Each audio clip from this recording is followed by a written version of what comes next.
News. Outrage in court in Rockland County, where a father and son avoided prison time for starting a fire that killed a firefighter and a man at a nursing home. Eyewitness News reporter Marcus Solis live at the courthouse in New City with reaction. Marcus.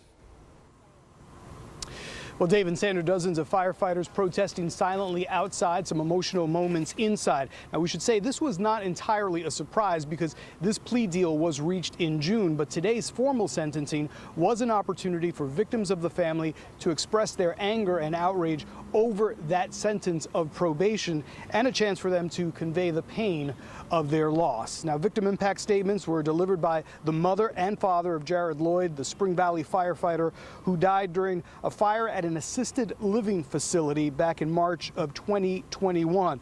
Now, a 79-year-old resident also killed in that fire.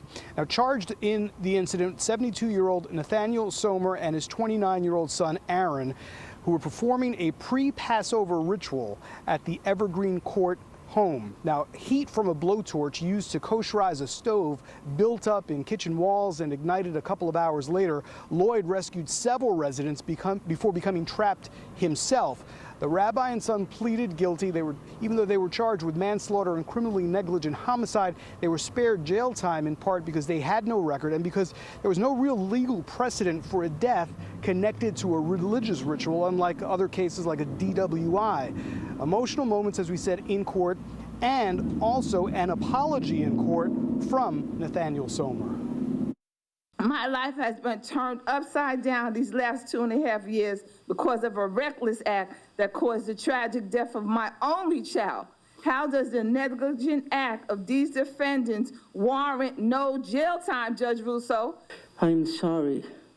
I feel terrible for what I did. I've tried my whole life to help people, and I did the exact opposite here. And it hurt so many people. And I feel terrible for them.